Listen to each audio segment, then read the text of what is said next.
राधे राधे। आप सभी का स्वागत है आपके अपने चैनल अध्यात्म दर्शन में। आज चैत मास की पूर्णिमा है। आज श्री सत्यनारायण व्रत की कथा को सुनने से बहुत महात्म्य होता है। तो आइए कथा को शुरू करते हैं। श्री सत्यनारायण भगवान की पूर्णिमा व्रत कथा। सत्यनारायण व्रत कथा का संदर्भ यह है कि पुरा काल में शौनकादि ऋषि नैमिषारण्य स्थित महर्षि सूत के आश्रम पर पहुँचे। महर्षि सूत से प्रश्न करते हुए ऋषिगण पूछते हैं कि लौकिक कष्ट मुक्ति, सांसारिक दुखों व कष्टों से मुक्ति पाने के लिए सरल उपाय क्या हैं।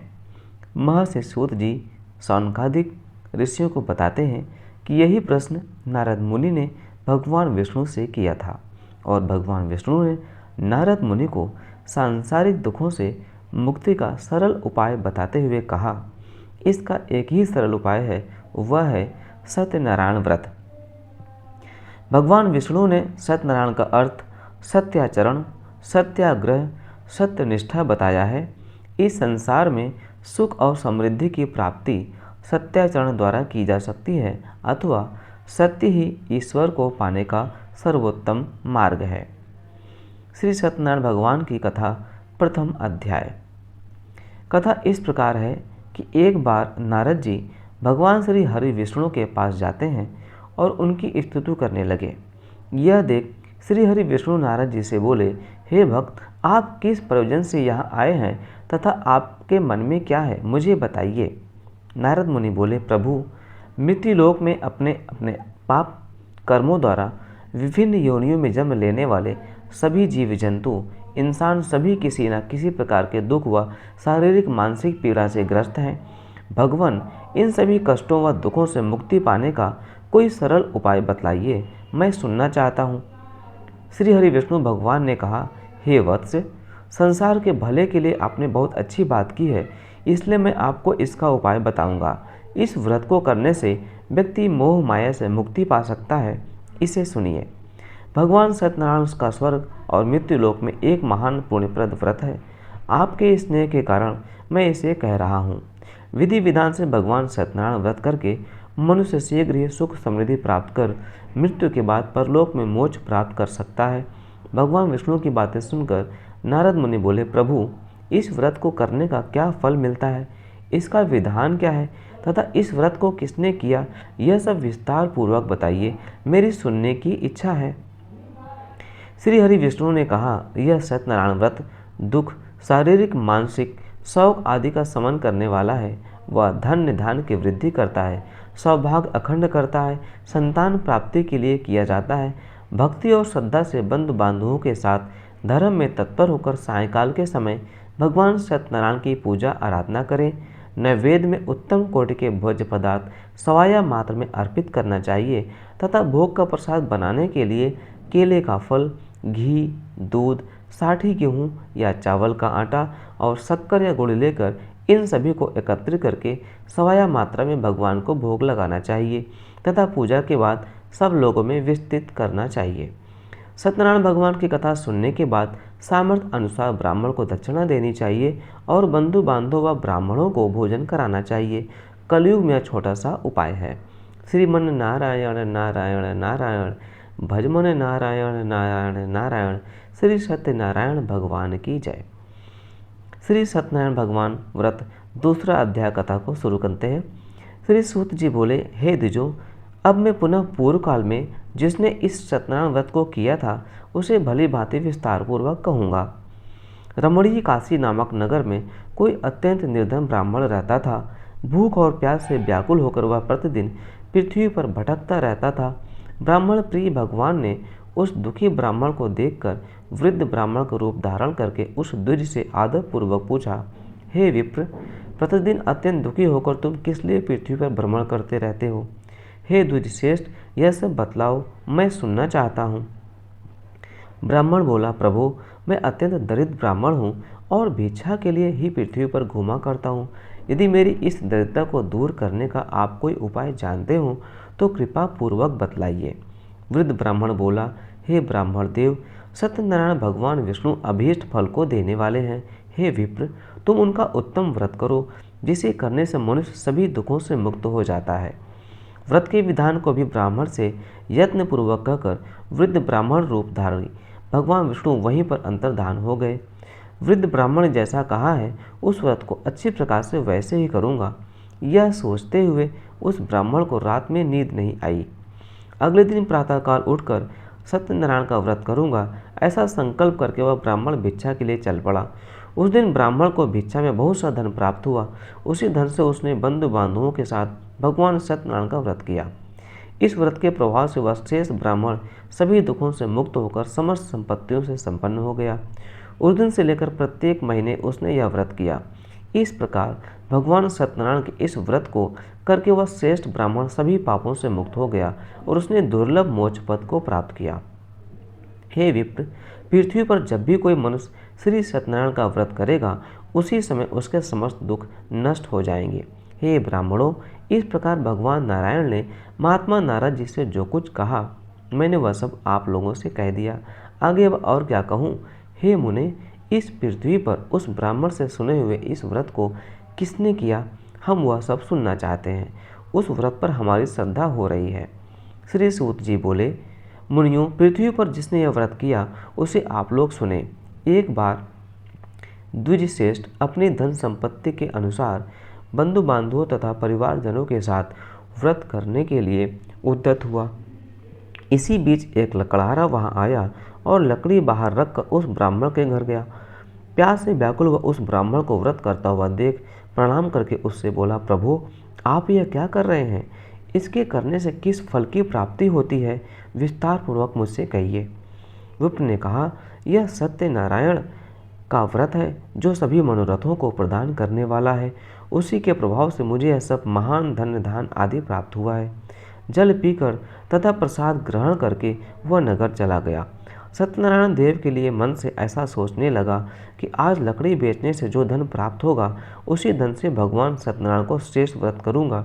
इस प्रकार मन से चिंतन करता हुआ लकड़ी को मस्तक पर रखकर उस सुंदर नगर में गया जहाँ धन संपन्न लोग रहते थे। उस दिन उसने लकड़ी का दुगना मूल्य प्राप्त किया। इसके बाद प्रसन्न हृदय होकर वह पके हुए केले का फल, शक्कर, घी, दूध और गेहूं का चूर्ण सवाया मात्रा में लेकर अपने घर आया। तत्पश्चात उसने अपने बंधुओं को बुलाकर विधि विधान से भगवान श्री सत्यनारायण का व्रत किया। उस व्रत के प्रभाव से वह धन पुत्र से संपन्न हो गया और इस लोक में अनेक सुखों का उपभोग कर अंत में सत्यपुर अर्थात वैकुंठ लोक चला गया। श्रीमन नारायण नारायण नारायण, भजमन नारायण नारायण नारायण। श्री सत्यनारायण भगवान की जय। श्री सत्यनारायण व्रत तीसरा अध्याय। श्री सूत जी बोले, श्रेष्ठ मुनियों, अब मैं पुनः आगे की कथा कहूँगा, आप लोग सुने। प्राचीन काल में उल्कामुख नाम का एक राजा था। वह जितेंद्रिय, सत्यवादी तथा अत्यंत बुद्धिमान था। वह विद्वान राजा प्रतिदिन देवालय जाता और ब्राह्मणों को धन देकर संतुष्ट करता था। कमल के समान मुख वाली उसकी धर्मपत्नी शीला विनय एवं सौंदर्य आदि गुणों से संपन्न तथा पतिपरायणा थी। राजा एक दिन अपनी धर्मपत्नी के साथ भद्रशिला नदी के तट पर श्री सत्यनारायण व्रत का कर रहा था। उसी समय व्यापार के लिए अनेक प्रकार की पुष्कल धनराशि से संपन्न एक साधु नाम का बनिया वहां आया। भद्रशिला नदी के तट पर नाव को स्थापित कर वह राजा के समीप गया और राजा को उस व्रत में दीक्षित देखकर विनयपूर्वक पूछने लगा। साधु ने कहा, राजन, आप भक्तियुक्त चित्त से यह क्या कर रहे हैं? कृपया वह सब बताइए, इस समय मैं सुनना चाहता हूँ। राजा बोले, हे साधु, पुत्र आदि की प्राप्ति की कामना से अपने बंधु बांधवों के साथ मैं अतुल्य तेज संपन्न भगवान विष्णु का व्रत एवं पूजन कर रहा हूँ। राजा की बात सुनकर साधु ने आदरपूर्वक कहा, राजन, इस विषय में आप मुझे सब कुछ विस्तार से बतलाइए। आपके कथानुसार मैं व्रत एवं पूजन करूँगा। मुझे भी संतान नहीं है, इससे अवश्य ही संतान प्राप्ति होगी। ऐसा ही विचार कर वह व्यापार से निवृत्त हो आनंद पूर्वक अपने घर आया। उसने अपनी भार्या से संतति प्रदान करने वाले इस सत्यव्रत को विस्तार पूर्वक बताया तथा जब मुझे संतान प्राप्ति होगी तब मैं इस व्रत को करूँगा। इस प्रकार उस साधु ने अपनी भार्या लीलावती से कहा। एक दिन उसकी लीलावती नाम की सती साध्वी भार्या पति के साथ आनंद चित्त से ऋतुकालीन धर्माचरण में प्रवृत्त हुई और भगवान श्री सत्यनारायण की कृपा से उसकी वह भार्या गर्भिणी हुई। 10वें महीने में उसने कन्या रत्न की उत्पत्ति हुई और वह शुक्ल पक्ष के चंद्रमा की भांति दिन प्रतिदिन बढ़ने लगी। उस कन्या का कलावती नाम रखा गया। इसके बाद एक दिन लीलावती ने अपने स्वामी से मधुर वाणी में कहा, आप पूर्व में संकल्पित श्री सत्यनारायण के व्रत को क्यों नहीं कर रहे हैं? साधु बोला, प्रिय, इसके विवाह के समय व्रत करूंगा। इस प्रकार अपनी पत्नी को भली भांति आश्वस्त कर वह व्यापार करने के लिए नगर की ओर चला गया। इधर कन्या कलावती पिता के घर में बढ़ने लगी। तदनंतर धर्मज्ञ साधु ने नगर में सखियों के साथ कीड़ा करती हुई अपनी कन्या को विवाह योग्य देखकर आपस में मंत्रणा करके कन्या विवाह के लिए श्रेष्ठ वर का अन्वेषण करो, ऐसा दूत से कहकर शीघ्र उसे भेज दिया। उसकी आज्ञा प्राप्त करके दूत कांचन नामक नगर में गया और वहां से एक वणिक का पुत्र लेकर आया। उस साधु ने उस वणिक के पुत्र को सुंदर और गुणों से संपन्न देखकर अपनी जाति के लोगों तथा बंधु बांधवों के साथ संतुष्ट चित्त हो विधि विधान से वणिक पुत्र के हाथ में कन्या का दान कर दिया। उस समय वह साधु बनिया दुर्भाग्यवश भगवान का वह उत्तम व्रत भूल गया। पूर्व संकल्प के अनुसार विवाह के समय में व्रत न करने के कारण भगवान उस पर रुष्ट हो गए। कुछ समय के पश्चात अपने व्यापार कर में कुशल व साधु बनिया काल की प्रेरणा से अपने दामाद के साथ व्यापार करने के लिए समुद्र के समीप स्थित रत्नासारपुर नामक सुंदर नगर में गया और अपने श्री संपन्न दामाद के साथ वहां व्यापार करने लगा। उसके बाद वे दोनों राजा चंद्रकेतु के रमणीय नगर में गए। उसी समय भगवान श्री सत्यनारायण ने उसे भ्रष्ट प्रतिज्ञ देखकर इसे दारुण, कठिन और महान दुख प्राप्त होगा यह श्राप दे दिया। एक दिन एक चोर राजा चंद्रकेतु के धन को चुराकर वहीं आया जहां दोनों वणिक स्थित थे। वो अपने पीछे दौड़ते हुए दूतों को देखकर भयभीत चित्त से धन वहीं छोड़कर शीघ्र ही छिप गया।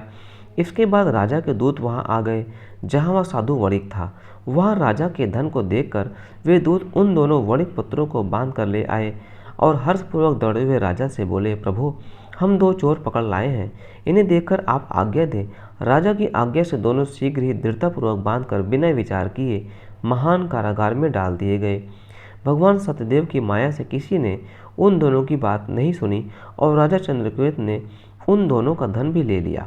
भगवान के श्राप से वणिक के घर में उसकी भार्या भी अत्यंत दुखित हो गई और उनके घर में सारा का सारा जो धन था वह चोर ने चुरा लिया। लीलावती शारीरिक तथा मानसिक पीड़ाओं से युक्त, भूख और प्यास से दुखी हो अन्न की चिंता से दर दर भटकने लगी। कलावती कन्या भी भोजन के लिए इधर उधर प्रतिदिन घूमने लगी। एक दिन भूख से पीड़ित कलावती एक ब्राह्मण के घर गई। वहां जाकर उसने श्री सत्यनारायण के व्रत पूजन को देखा। वहां बैठकर उसने कथा सुनी और वरदान मांगा। उसके बाद प्रसाद ग्रहण करके वह कुछ रात होने पर घर गई।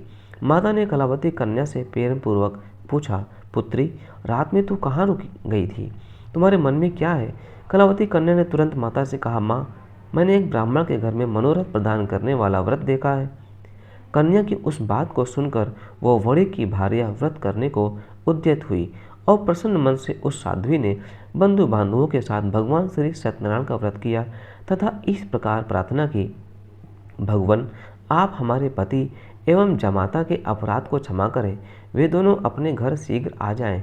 इस व्रत से भगवान सत्यनारायण पुनः संतुष्ट हो गए तथा उन्होंने नृपश्रेष्ठ चंद्रकेतु को स्वप्न दिखाया और स्वप्न ने कहा, नृपश्रेष्ठ, प्रातःकाल दोनों वणिकों को छोड़ दो और वह सारा धन भी दे दो जो तुमने उनसे इस समय ले लिया है, अन्यथा राज्य, धन एवं पुत्र सहित तुम्हारा सर्वनाश कर दूंगा। राजा से स्वप्न में ऐसा कहकर भगवान सत्यनारायण अंतर्धान हो गए। इसके बाद प्रातःकाल राजा ने अपने सभासदों के साथ सभा में बैठकर अपना स्वप्न लोगों को बताया और कहा, दोनों बंदी वणिक पुत्रों को शीघ्र ही मुक्त कर दो। राजा की ऐसी बात सुनकर वे राजपुरुष दोनों महाजनों को बंधन मुक्त करके राजा के सामने लाकर विनय पूर्वक बोले, महाराज, बीड़ी बंधन से मुक्त करके दोनों वणिक पुत्र लाए गए हैं। इसके बाद दोनों महाराज नृपश्रेष्ठ चंद्रकेतु को प्रणाम करके अपने पूर्व वृत्तांत का स्मरण करते हुए भय विहीन हो गए और कुछ बोल न सके। राजा ने वणिक पुत्रों को देखकर आदरपूर्वक कहा, आप लोगों को प्रारब्धवश यह महान दुख प्राप्त हुआ है, इस समय आप कोई भय नहीं है। राजा ने वस्त्र अलंकार देकर उन दोनों वणिक पुत्रों को संतुष्ट किया तथा सामने बुलाकर वाणी द्वारा अत्यधिक आनंदित किया। पहले जो धन लिया था उसे दोगुना करके दिया उसके बाद राजा ने पुनः उनसे कहा, साधो अब आप अपने घर को जाएं। राजा को प्रणाम करके आपकी कृपा से हम जा रहे हैं। ऐसा कहकर उन दोनों महावैश्यों ने अपने घर की ओर प्रस्थान किया। श्रीमन नारायण नारायण नारायण, भजमन नारायण नारायण नारायण। श्री सत्यनारायण भगवान की जय। श्री सत्यनारायण व्रत चौथा अध्याय। श्री सूत जी बोले, साधु बढ़िया मंगलाचरण कर और ब्राह्मणों को धन देकर अपने नगर के लिए चल पड़ा। साधु से कुछ दूर जाने पर भगवान सत्यनारायण की उसकी सत्यता की परीक्षा के विषय में जिज्ञासा हुई। साधो तुम्हारी नाव में क्या भरा है? तब धन के मद में चूर दोनों महाजनों ने अवहेलनापूर्वक हंसते हुए कहा, दंडी सन्यासी क्यों पूछ रहे हो? क्या कुछ मुद्रा लेने की इच्छा है? हमारी नाव में तो लता और पत्ते आदि भरे हैं। ऐसी निष्ठुर वाणी सुनकर बोले, तुम्हारी बात सच हो जाए। ऐसा कहकर दंडी सन्यासी को रूप धारण किए हुए भगवान कुछ दूर जाकर समुद्र के समीप बैठ गए। दंडी के चले जाने पर नित्य क्रिया करने के पश्चात उतराई हुई अर्थात जल में ऊपर की ओर उठी हुई नौका को देखकर साधु अत्यंत आश्चर्य में पड़ गया और नाव में लता और पत्ते आदि देखकर मूर्छित हो पृथ्वी पर गिर पड़ा। सचेत होने पर वणिक पुत्र चिंतित हो गया। तब उसके दामाद ने इस प्रकार कहा, आप शोक क्यों करते हैं? दंडी ने साप दे दिया है। इस स्थिति में वे ही चाहें तो सब कुछ कर सकते हैं, इसमें संशय नहीं। अतः उन्हीं की शरण में हम चले, वही मन की इच्छा पूर्ण होगी। दामाद की बात सुनकर वह साधु बनिया उनके पास गया और वहीं दंडी को देखकर उसने भक्तिपूर्वक उन्हें प्रणाम किया तथा आदरपूर्वक कहने लगा, आपके सम्मुख मैंने जो कुछ कहा है, असत्य भाषण रूप अपराध किया है, आप मेरे उस अपराध को क्षमा करें। ऐसा कहकर बारंबार प्रणाम करके वह महान शोक से व्याकुल हो गया। दंडी ने उसे रोता हुआ देखकर कहा, हे मूर्ख, रो मत, मेरी बात सुनो। मेरी पूजा से उदासीन होने के कारण तथा मेरी आज्ञा से ही तुमने बारंबार दुख प्राप्त किया है। भगवान की ऐसी वाणी सुनकर वह उनकी स्तुति करने लगा। साधु ने कहा, हे प्रभु, यह आश्चर्य की बात है कि आपकी माया से मोहित होने के कारण ब्रह्मा आदि देवता भी आपको गुणों और रूपों को यथावत रूप से नहीं जान पाते। फिर मैं मूर्ख आपकी माया से मोहित होने के कारण कैसे जान सकता हूँ? आप प्रसन्न हो, मैं अपनी धन संपत्ति के अनुसार आपकी पूजा करूँगा। मैं आपकी शरण में आया हूँ। मेरा जो नौका में स्थित पूरा धन था उसकी तथा मेरी रक्षा करें। उस बनिया की भक्ति युक्त वाणी सुनकर भगवान जनार्दन संतुष्ट हो गए। भगवान हरि उसे अभीष्ट वर प्रदान करके वहीं अंतर्धान हो गए। उसके बाद वह साधु अपनी नौका में चढ़ा और उसे धन धान से परिपूर्ण देखकर भगवान सत्यदेव की कृपा से हमारा मनोरथ सफल हो गया। ऐसा कहकर स्वजनों के साथ उसने भगवान की विधिवत पूजा की। भगवान श्री सत्यनारायण की कृपा से वह आनंद से परिपूर्ण हो गया और नाव को प्रयत्नपूर्वक संभालकर उसने अपने देश के लिए प्रस्थान किया। साधु बनिया ने अपने दामाद से कहा, वह देखो, मेरी रत्नपुरी नगरी दिखाई दे रही है। इसके बाद उसने अपने धन के रक्षक दूत को अपने आगमन का समाचार देने के लिए अपनी नगरी में भेजा। उसके बाद दूत ने नगर में जाकर साधु की भार्या को देख हाथ जोड़कर प्रणाम किया तथा उसके लिए अभीष्ट बात कही। सेठ जी अपने दामाद तथा बंधु वर्गों के साथ बहुत सारे धन दान से संपन्न होकर नगर के निकट पधार गए हैं। दूत के मुख से यह बात सुनकर वह अति आनंदित हुई और उस साध्वी ने श्री सत्यनारायण की पूजा करके अपनी पुत्री से कहा, मैं साधु के दर्शन के लिए जा रही हूँ, तुम शीघ्र आओ। माता का ऐसा वचन सुनकर व्रत को समाप्त करके प्रसाद का परित्याग कर वह कलावती भी अपने पति का दर्शन करने के लिए चल पड़ी। इससे भगवान सत्यनारायण रुष्ट हो गए और उन्होंने उसके पति को तथा नौका को धन के साथ हरण करके जल में डुबो दिया। इसके बाद कलावती कन्या अपने पति को न देख महान शोक से रुदन करती हुई पृथ्वी पर गिर पड़ी। नाव का अदर्शन तथा कन्या को अत्यंत दुखी देख भयभीत मन से साधु बनिया ने सोचा, यह क्या आश्चर्य हो गया। नाव का संचालन करने वाले भी सभी चिंतित हो गए। तदनंतर वह लीलावती भी कन्या को देखकर विह्वल हो गई और अत्यंत दुख से विलाप करती हुई अपने पति से इस प्रकार बोली, अभी अभी नौका के साथ वह कैसे अलक्षित हो गया। न जाने किस देवता की उपेक्षा से वह नौका हरण कर ली गई, अथवा श्री सत्यनारायण का महात्म्य कौन जान सकता है। ऐसा कहकर वह स्वजनों के साथ विलाप करने लगी और कलावती कन्या को गोद में लेकर रोने लगी। कलावती कन्या भी अपने पति के नष्ट हो जाने पर दुखी हो गई और पति का पादुका लेकर उनका अनुगमन करने के लिए उसने मन में निश्चय किया। कन्या के इस प्रकार के आचरण को देख भार्या सहित वह धर्मज्ञ साधु बनिया अत्यंत शोक संतप्त हो गया और सोचने लगा, या तो भगवान सत्यनारायण ने यह अपहरण किया है, अथवा वह हम सभी भगवान सत्यदेव की माया से मोहित हो गए हैं। अपनी धन शक्ति के अनुसार मैं भगवान श्री सत्यनारायण की पूजा करूंगा। सभी को बुलाकर इस प्रकार कहकर उसने अपने मन की इच्छा प्रकट की और बारंबार भगवान सत्यदेव को दंडवत प्रणाम किया। इससे दीनों के परिपालक भगवान सत्यदेव प्रसन्न हो गए। भक्त वत्सल भगवान ने कृपा पूर्वक आकाशवाणी की, तुम्हारी कन्या प्रसाद छोड़कर अपने पति को देखने चली आई है। निश्चय ही इसी कारण उसका पति अदृश्य हो गया है। यदि घर जाकर प्रसाद ग्रहण करके वह पुनः आए तो हे साधु बनिया, तुम्हारी पुत्री पति को प्राप्त करेंगी, इसमें संशय नहीं। कन्या कलावती भी आकाश मंडल से ऐसी वाणी सुनकर शीघ्र ही घर गई और उसने प्रसाद ग्रहण किया। पुनः आकर स्वजनों तथा अपने पति को देखा। तब कलावती कन्या ने अपने पिता से कहा, अब तो घर चलें, विलंब क्यों कर रहे हैं। कन्या की बात वह सुनकर वणिक पुत्र संतुष्ट हो गया और विधि विधान से भगवान सत्यनारायण का पूजन करके धन तथा बंधु बांधवों के साथ अपने घर गया। तदनंतर पूर्णिमा तथा संक्रांति पर्वों पर भगवान सत्यनारायण का पूजन करते हुए इस लोक में सुख भोग कर अंत में वह सत्यपुर वैकुंठ लोक में चला गया। श्रीमन नारायण नारायण नारायण, भजमन नारायण नारायण नारायण। श्री सत्यनारायण भगवान की जय। सत्यनारायण व्रत 5वां अध्याय। श्री सूत जी बोले, श्रेष्ठ मुनियों, अब इसके बाद मैं दूसरी कथा कहूँगा, आप लोग सुने। अपनी प्रजा का पालन करने में तत्पर तुंगध्वज नामक एक राजा था। उसने सत्यदेव के प्रसाद का परित्याग करके दुख प्राप्त किया। एक बार वह वन में बहुत से पशुओं को मारकर वटवृक्ष के नीचे आया। वहां उसने देखा कि गोपालगण बंधु बांधवों के साथ संतुष्ट होकर भक्तिपूर्वक भगवान सत्यदेव की पूजा कर रहे हैं। राजा यह देखकर भी अहंकारवश न तो वहां गया और न उससे भगवान सत्यनारायण को प्रणाम ही किया। पूजन के बाद सभी गोपालगण भगवान का प्रसाद राजा के समीप रखकर वहां से लौट आए और इच्छानुसार उन सभी ने भगवान का प्रसाद ग्रहण किया। इधर राजा को प्रसाद का परित्याग करने से बहुत दुख हुआ।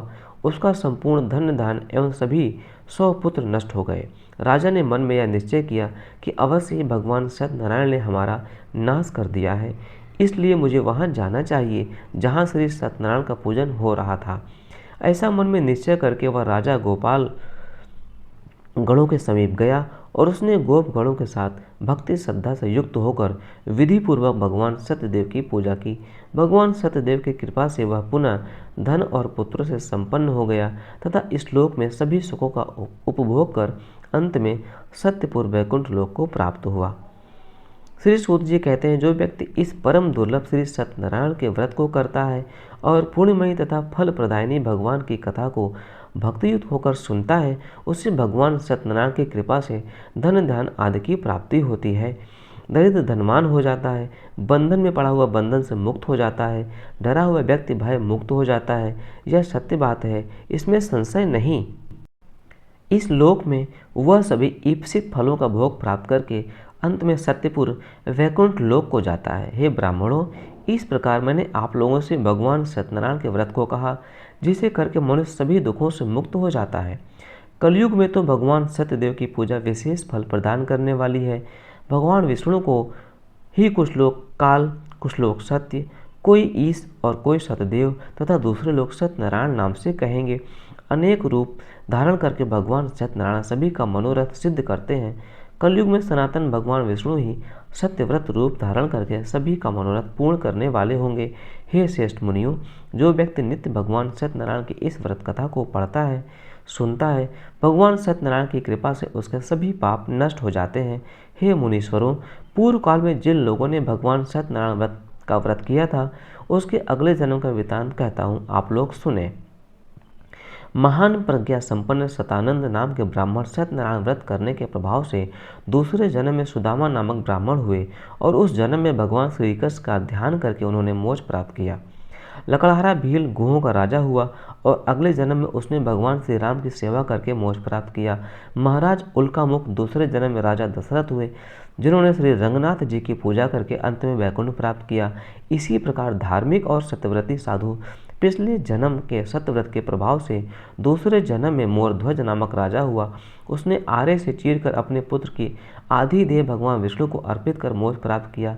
महाराजा तुंगध्वज जन्मांतर में स्वयं मनु हुए और भगवत संबंधी संपूर्ण कार्यों का अनुष्ठान करके वैकुंठ लोक को प्राप्त हुए। जो गोपगण थे वे सब जन्मांतर में ब्रज मंडल में निवास करने वाले गोप हुए और सभी राक्षसों का संहार करके उन्होंने भी भगवान का शाश्वत धाम गोलोक प्राप्त किया। श्रीमन नारायण नारायण नारायण, श्री भजमन नारायण नारायण नारायण, श्री सत्यनारायण भगवान की जय। इस प्रकार स्कंद पुराण के अंतर्गत रेवा खंड में श्री सत्यनारायण व्रत कथा का यह 5वां अध्याय पूर्ण हुआ।